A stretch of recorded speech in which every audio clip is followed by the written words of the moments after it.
जुहार जय माँ Samalei Odia primary school YouTube channel को आपण मानकु समस्त को स्वागत। आज मैं वीडियो आनी 28 अगस्त 2026 शुक्रवार दिन तृतीय श्रेणी लेसन प्लान फास्ट आउ सेकेंड पीरियड भाषा बाई चढ़ई ओ हाथी गल्प कथन ओडी 307 पक्षी ओ अन्य प्राणी मानक प्रति दया और सहानुभूतिर भाव विकसित करेंगे। अतिथि बोधरे अभ्यास और प्रयोग रे रहबा कहानीर घटना गुड़ी को निज भाषा रे कहिबे। पक्षी पाई गछ पानीर ओ पानीर व्यवस्था करिवार आवश्यकता बुझिबे। प्रसार चढ़ई और हाथीर चित्र होचे डियाग्राम।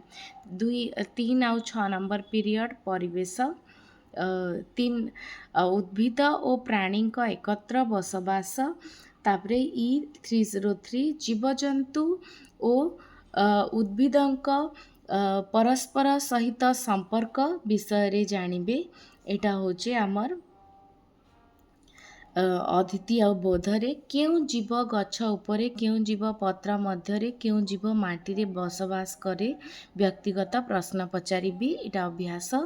केउ जीव केउठी वास करूछंती निरीक्षण करिवे। प्रयोग जीवजंतुक वासस्थान नष्ट न करिवा शिखिबे। प्रसार प्राकृतिक परिवेश और जीवजंतु पक्षींकर चित्र चार्ट होचे डियाग्राम।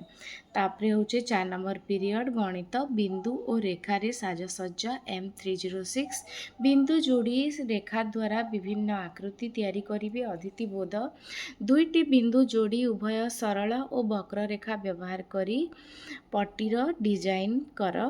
तापरे खातारे बिंदु देई सेगुड़ी को रेखारे जोड़ी विभिन्न आकृति तैयारी कर। प्रयोग प्रसार होचे कागज काटी विभिन्न आकृति तैयारी करिवो। स्केल कागज पेंसिल एटा होचे डियाग्राम। 5 नंबर पीरियड पाठागार स्तर अनुजाई पठन सामग्री देई पठन अभ्यास कराइबी। तापरे होचे 7 नंबर पीरियड कला शिक्षा सिंह और मूषा गल्प कथन करिवे। आपण माने एटा देखि पारुछन 28/8/2026 तृतीय श्रेणी लेसन प्लान। वीडियो भल लागला बोले लाइक शेयर कमेंट और सब्सक्राइब करबे। धन्यवाद।